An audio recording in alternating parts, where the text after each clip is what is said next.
Good morning बच्चों। तो आज हम हिंदी ग्रामर के चैप्टर 17 के क्वेश्चन आंसर्स और उसकी एक्सरसाइजेस फिल करेंगे। आज हम हिंदी ग्रामर के चैप्टर 17 वाक्य की एक्सरसाइजेस फिल करेंगे। तो जिसमें हमारी पहली एक्सरसाइज क्या है बच्चों? निम्नलिखित प्रश्नों के उत्तर लिखिए। यहाँ पर आपको जो प्रश्न दिए हैं आपको उनके आंसर लिखने हैं। ओके, तो चलिए देखते हैं हमारा पहला क्वेश्चन क्या है। वाक्य किसे कहते हैं, उदाहरण देकर समझाइए। वाक्य किसे कहते हैं, उदाहरण देकर समझाइए। आपको क्या करना है, आपको बताना है कि वाक्य किसे कहते हैं। तो बच्चों, जिस शब्द या शब्द समूह से पूरी बात समझ में आ जाए उसे वाक्य कहते हैं। क्या हुआ? जिस शब्द से या शब्द समूह से पूरी बात समझ में आ जाए उसे वाक्य कहते हैं। जैसे सूर्य पूर्व दिशा से उदय होता है। सूर्य कौन सी दिशा से उदय होता है? पूर्व दिशा से उदय होता है। वह रोता है। तो ये क्या है? ये उसके उदाहरण है। तो बच्चों, आपको पहला क्वेश्चन याद हुआ? क्या है बताइए? जिस शब्द या शब्द समूह से पूरी बात समझ में आ जाए उसे वाक्य कहते हैं। जैसे सूर्य पूर्व दिशा में उदय होता है, वह रोता है। तो बच्चों, आपको पहला क्वेश्चन समझ आया? तो बच्चों, जो हमारा 2 नंबर का क्वेश्चन है वो क्या है? वाक्य के कौन कौन से अंग होते हैं। तो अब आपको बताना है कि वाक्य के कौन कौन से अंग होते हैं। तो बच्चों, वाक्य के 2 अंग होते हैं, उद्देश्य, विधेय। वाक्य के कौन कौन से अंग होते हैं बच्चों? वाक्य के 2 अंग होते हैं, उद्देश्य, विधेय। वाक्य के कितने अंग होते हैं? 2 अंग होते हैं, उद्देश्य और विधेय। ओके, चलिए तो अब हम अपना अगला क्वेश्चन देखते हैं। तो जो हमारा तीसरे नंबर का क्वेश्चन है वो क्या है बच्चों? देखिए आप, रचना के आधार पर वाक्य कितने प्रकार के होते हैं? रचना के आधार पर वाक्य कितने प्रकार के होते हैं? तो बच्चों, आप जानते हैं रचना के आधार पर वाक्य कितने प्रकार के होते हैं? 3 प्रकार के होते हैं। तो रचना के आधार पर वाक्य 3 प्रकार के होते हैं। रचना के आधार पर वाक्य 3 प्रकार के होते हैं। सरल वाक्य, संयुक्त वाक्य, मिश्र वाक्य। तो आपको 3rd नंबर का क्वेश्चन समझ आया? क्या है? रचना के आधार पर वाक्य कितने प्रकार के होते हैं? तो बच्चों, रचना के आधार पर वाक्य 3 प्रकार के होते हैं, सरल वाक्य, संयुक्त वाक्य, मिश्र वाक्य। ओके, चलिए तो आपको 3rd नंबर का क्वेश्चन समझ आया। चलिए तो अब हम अपना अगला क्वेश्चन देखते हैं। तो जो हमारा 4th नंबर का क्वेश्चन है वो क्या है? तो बच्चों, जो हमारा 4th नंबर का क्वेश्चन है वो क्या है? संयुक्त और मिश्र वाक्य में क्या अंतर है? उदाहरण देकर स्पष्ट कीजिए। तो आपको बताना है कि संयुक्त और मिश्र वाक्य में क्या अंतर होता है। कैसे? उदाहरण देकर स्पष्ट करना है। तो बच्चों, जैसे इस आंसर को मैंने लिखा है वैसे ही आपको भी लिखना है। कैसे? बीच में लाइन कर कर एक साइड आपको संयुक्त वाक्य का अंतर बताना है और दूसरी साइड आपको मिश्र वाक्य में। ओके, तो देखते हैं क्या है बच्चों। जिस वाक्य में एक से अधिक सरल वाक्यों को किसी समुच्चय बोधक अव्यय से जोड़ा गया हो उसे संयुक्त वाक्य कहते हैं। मतलब जिस वाक्य में एक से अधिक सरल वाक्य हो और उसे किसी समुच्चय बोधक अव्यय से जोड़ा गया हो उसे हम संयुक्त वाक्य कहते हैं। ठीक है। अब मिश्र वाक्य देखिए, जिस वाक्य में एक प्रधान उपवाक्य और शेष उसके आश्रित उपवाक्य होते हैं उसे मिश्र वाक्य कहते हैं। मतलब एक वाक्य उसमें प्रधान होता है और बाकी के सभी वाक्य जो हैं वो उसके आश्रित उपवाक्य होते हैं, उसे हम मिश्र वाक्य कहते हैं। ठीक है, चलिए एग्जाम्पल देखते हैं दोनों के।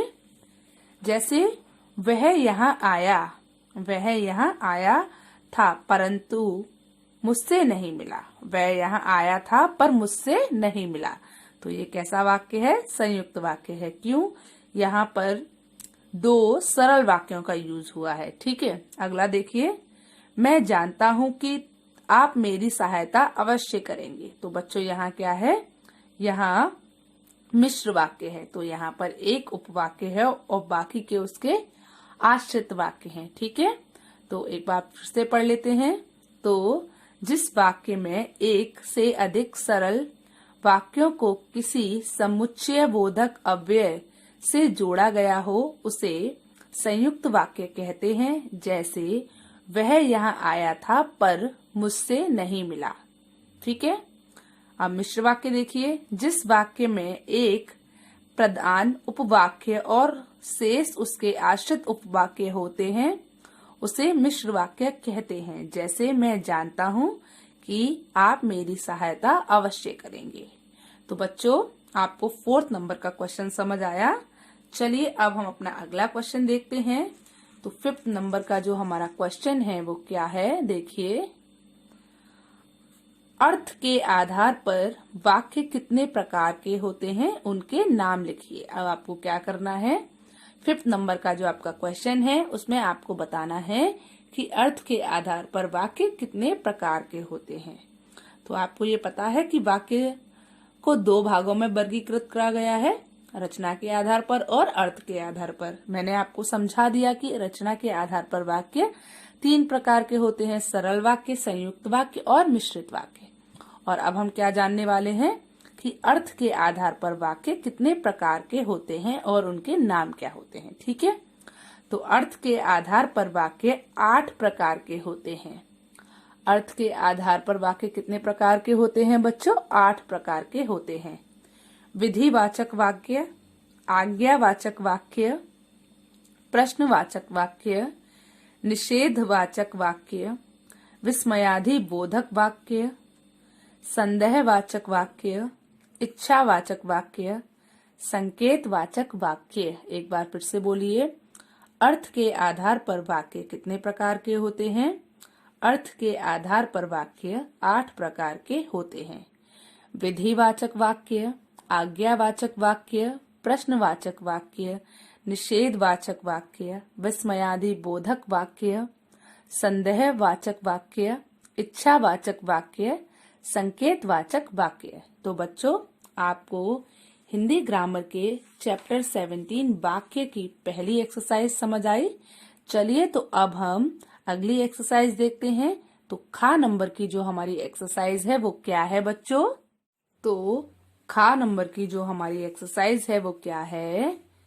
निम्नलिखित वाक्यों में उद्देश्य और विधेय अलग अलग छांट कर लिखिए। आपको यहाँ कुछ वाक्य दिए हैं जिनमें आपको उद्देश्य और विधेय अलग अलग छांट कर लिखने हैं।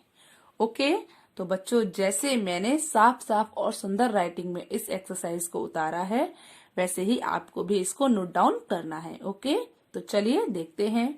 तो जो हमारा पहला वाक्य है वो क्या है? मेरा भाई एक अच्छा लड़का है। तो इस वाक्य में उद्देश्य क्या है? मेरा भाई। और एक अच्छा लड़का है, ये क्या है? विधेय। तो आप किस तरीके से लिखेंगे? देखिए, पहले आप डालेंगे उद्देश्य, उसमें लिखेंगे मेरा भाई, फिर आप डालेंगे विधेय, उसमें लिखेंगे एक अच्छा लड़का है, एक अच्छा डॉक्टर है। तो मेरा भाई एक अच्छा डॉक्टर है, इसमें उद्देश्य क्या है? मेरा भाई, और विधेय क्या है? एक अच्छा डॉक्टर है। चलिए अगला देखते हैं। तो अगला जो है वो क्या है सेंटेंस, देखिए आप। उस काले कुत्ते ने कई आदमियों को काट लिया है। उस काले कुत्ते ने कई आदमियों को काट लिया है। तो बच्चों, इस वाक्य में उद्देश्य क्या है? उस काले कुत्ते ने, और विधेय क्या है? कई आदमियों को काट लिया है। तो उद्देश्य क्या है इसमें? उस काले कुत्ते ने, विधेय क्या है? कई आदमियों को काट लिया है। चलिए अगला देखिए। तो अगला जो आपका 3rd नंबर का सेंटेंस है वो क्या है? मोहन का भाई शुभम आज नहीं आया है। तो इस सेंटेंस में जो आपका उद्देश्य है वो क्या है? मोहन का भाई शुभम, ठीक है, और विधेय क्या है? आज नहीं आया है। तो इसमें उद्देश्य क्या है? मोहन का भाई शुभम, और विधेय क्या है? आज नहीं आया है। चलिए अगला देखिए। अगला जो 4th नंबर का सेंटेंस है वो क्या है? नेहा राधिका की बहन है। क्या है? नेहा राधिका की बहन है। तो इस वाक्य में उद्देश्य क्या है? नेहा, और राधिका की बहन है, ये क्या है बच्चों? विधेय है। ठीक है, तो इस वाक्य में उद्देश्य क्या है? नेहा, और राधिका की बहन है, ये क्या है? विधेय है। ठीक है, चलिए अब हम अपना अगला सेंटेंस देखते हैं। तो 5th नंबर का जो हमारा सेंटेंस है वो क्या है? तो 5th नंबर का सेंटेंस है, भगवान श्री कृष्ण ने अर्जुन का रथ हाँका था। क्या है? भगवान श्री कृष्ण ने अर्जुन का रथ हाँका था, मतलब चलाया था। ठीक है, तो बच्चों देखिए इसमें उद्देश्य क्या है आपका? भगवान श्री कृष्ण ने। ठीक है, और विधेय क्या है? अर्जुन का रथ हाँका था। ठीक है, तो इस सेंटेंस में भगवान श्री कृष्ण उद्देश्य है और अर्जुन का रथ हाँका था ये विधेय है। ठीक है, विधेय क्या है? अर्जुन का रथ हाँका था। उद्देश्य क्या है? भगवान श्री कृष्ण। ठीक है, तो बच्चों आपको हिंदी ग्रामर के चैप्टर 17 की एक्सरसाइज नंबर 2 समझ आया। चलिए तो अब हम अपनी अगली एक्सरसाइज देखते हैं।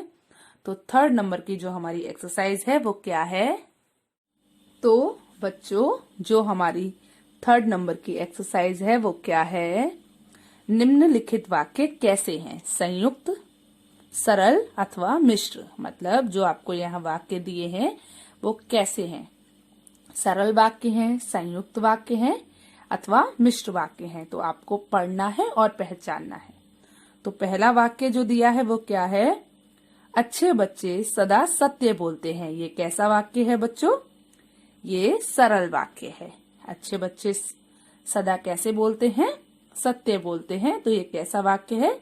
ये सरल वाक्य है। अगला देखिए, तुम ठहरो परंतु मैं चला जाऊंगा। तुम रुको लेकिन मैं चला जाऊंगा। यहाँ आप देख रहे हैं 2 सरल वाक्यों को एक समुच्चय बोधक अव्यय से जोड़ा गया है।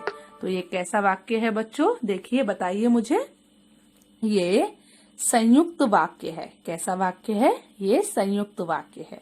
अगला देखिए, 3rd नंबर पर जो वाक्य दिया है वो क्या है? जब मैंने उसे देखा तब वह गहरी नींद में सो रहा था। जब मैंने उसे देखा तब वह गहरी नींद में सो रहा था। तो यहाँ पर जो वाक्य है वो कैसा है बच्चों? मिश्र वाक्य है। ओके, कैसा वाक्य है वो? मिश्र वाक्य है। अगला देखिए, तो 4th नंबर का जो वाक्य है वो क्या है? यह वही आम है जो मैंने तुम्हें दिया था। यह वही आम है जो मैंने तुम्हें दिया था। तो यहाँ पर जो आपका दूसरा वाक्य है वो पहले वाक्य पर आश्रित है। तो ये भी कैसा वाक्य है बच्चों? मिश्र वाक्य है। ओके, तो 4th नंबर का जो आपको वाक्य दिया है वो कैसा है? वो मिश्र वाक्य है। अगला देखिए, तो 5th नंबर पर जो वाक्य दिया है वो क्या है? मैं उसके पास जाऊंगा और उसे यह प्रश्न पूछूंगा। मैं उसके पास जाऊंगा और उससे यह प्रश्न पूछूंगा। यहाँ देखिए बच्चों, 2 सरल वाक्यों को एक समुच्चय बोधक अव्यय से जोड़ा गया है। तो ये कैसा वाक्य है? ये संयुक्त वाक्य है। तो फर्स्ट वाला आपका सरल वाक्य है, सेकंड आपका संयुक्त वाक्य है, 3rd नंबर का जो वाक्य है वो मिश्र वाक्य है, 4th नंबर वाला जो वाक्य है वो मिश्र वाक्य है, और 5th नंबर वाला जो वाक्य है वो बताइए कैसा वाक्य है? संयुक्त वाक्य है। चलिए अब हम अपनी घ नंबर की एक्सरसाइज देखते हैं। तो घ नंबर की जो एक्सरसाइज है वो क्या है बच्चों? देखिए, निम्नलिखित वाक्यों के भेद अर्थ के आधार पर लिखिए। आपको क्या करना है? यहाँ पर आपको इन वाक्यों के भेद अर्थ के आधार पर लिखना है। ठीक है, तो देखिए पहला वाक्य क्या है? आकाश में बादल हैं। यहाँ पर आपका किसी क्रिया का सामान्य रूप में होना प्रकट हो रहा है। तो इसीलिए ये वाक्य कैसा है? विधिवाचक वाक्य है। आकाश में बादल हैं, ये कैसा वाक्य हुआ बच्चों? एक सिंपल वाक्य है, इसीलिए ये कैसा वाक्य है? विधिवाचक वाक्य है। अगला देखिए, मेरे पास मत बैठो। यहाँ आपको आज्ञा दी जा रही है कि मेरे पास मत बैठो, तो ये कैसा वाक्य हुआ बच्चों? आज्ञावाचक वाक्य हुआ। यहाँ पर आपको आज्ञा दी जा रही है कि मेरे पास मत बैठो, तो ये कैसा वाक्य है? आज्ञावाचक वाक्य है। ठीक है। अगला देखिए, थर्ड नंबर पर है, काश मैं पक्षी होता। यहाँ पर कोई व्यक्ति अपनी इच्छा जाहिर कर रहा है कि काश वो पक्षी होता, तो यहाँ पर आपका कौन सा वाक्य हुआ बच्चों? इच्छावाचक वाक्य। मतलब ऐसा वाक्य जिसमें आपकी इच्छा या शुभकामना का भाव प्रकट होता है, उसे इच्छावाचक वाक्य कहते हैं। और यहाँ पर जो व्यक्ति है वो इच्छा कर रहा है काश वो पक्षी होता, तो ये कौन सा वाक्य है बच्चों? इच्छावाचक वाक्य है। चलिए फोर्थ नंबर का देखिए, तुम्हारा भाई कहाँ है। यहाँ पर आप क्या कर रहे हो? यहाँ पर आप किसी से प्रश्न पूछ रहे हो कि तुम्हारा भाई कहाँ है, तो ये बच्चों कैसा वाक्य हुआ? प्रश्नवाचक वाक्य हुआ, क्योंकि आप यहाँ क्या पूछ रहे हो? प्रश्न पूछ रहे हो। ओके, तो फोर्थ नंबर वाला जो आपका वाक्य है वो कैसा है? प्रश्नवाचक वाक्य है। अगला फिफ्थ नंबर का वाक्य देखिए, तो फिफ्थ नंबर वाला जो वाक्य है वो क्या है? भगवान करे तुम सदा फूलो फलो। आप यहाँ क्या दे रहे हो? यहाँ पर आप किसी को आशीर्वाद दे रहे हो, यहाँ पर आप किसी के लिए शुभकामनाएं कर रहे हो कि भगवान करे आप हमेशा खुश रहो, फूलो फलो। तो बच्चों यहाँ पर आप क्या कर रहे हो? इच्छा कर रहे हो, तो यहाँ पर आपका कौन सा वाक्य है? इच्छावाचक वाक्य है। अगला देखते हैं, तो 6 नंबर पर जो वाक्य दिया है वो क्या है? यदि तुम मेरी बात नहीं मानोगे तो तुम्हें हानि उठानी पड़ेगी। यहाँ पर आप क्या दे रहे हो? उसे संकेत दे रहे हो कि यदि आपने मेरी बात नहीं मानी तो बाद में आपको हानि उठानी पड़ेगी। तो ये कैसा वाक्य हुआ बच्चों? संकेतवाचक वाक्य। कैसा वाक्य हुआ? संकेतवाचक वाक्य। अगला देखते हैं, 7 नंबर पर जो वाक्य है वो क्या है? अब अपने घर जाइए। यहाँ पर आप क्या दे रहे हो बच्चों? आज्ञा दे रहे हो कि अब आप अपने घर जाइए, तो ये कैसा वाक्य है? आज्ञावाचक वाक्य है। यहाँ पर आप क्या दे रहे हो? आज्ञा दे रहे हो कि अब आप अपने घर जाइए। चलिए अगला देखते हैं, तो 8 नंबर का जो वाक्य है वो क्या है? अपने से बड़ों का सम्मान करो। यहाँ पर भी आप क्या दे रहे हो? आज्ञा दे रहे हो, परामर्श दे रहे हो कि अपने से बड़ों का सम्मान करो। तो बच्चों ये कौन सा वाक्य हुआ? आज्ञावाचक वाक्य। तो पहला वाक्य बच्चों कैसा है? विधिवाचक वाक्य है। सेकंड नंबर का जो वाक्य है वो आज्ञावाचक वाक्य है। थर्ड नंबर का जो वाक्य है वो इच्छावाचक वाक्य है। फोर्थ नंबर का जो वाक्य है वो प्रश्नवाचक वाक्य है। फिफ्थ नंबर का जो वाक्य है वो इच्छावाचक वाक्य है। 6 नंबर पर जो आपको वाक्य दिया है वो संकेतवाचक वाक्य है। 7 नंबर पर जो आपको वाक्य दिया है वो आज्ञावाचक वाक्य है। और 8 नंबर पर जो आपको वाक्य दिया है वो आज्ञावाचक वाक्य है। तो बच्चों आपको हिंदी ग्रामर के चैप्टर 17 वाक्य की एक्सरसाइजेस समझ आई? बताइए आप मुझे। तो आज आपको होमवर्क में क्या करना है? आज आपको होमवर्क में हिंदी ग्रामर के चैप्टर 17 वाक्य की सभी एक्सरसाइज अपनी हिंदी ग्रामर की फेयर नोटबुक में लिखनी है। क्या करना है? आज आपको हिंदी ग्रामर के चैप्टर 17 की सभी एक्सरसाइज अपनी हिंदी ग्रामर की फेयर नोटबुक में साफ साफ और सुंदर राइटिंग में लिखना है। ओके, तो आज के लिए बस इतना ही। चलिए, गुड बाय।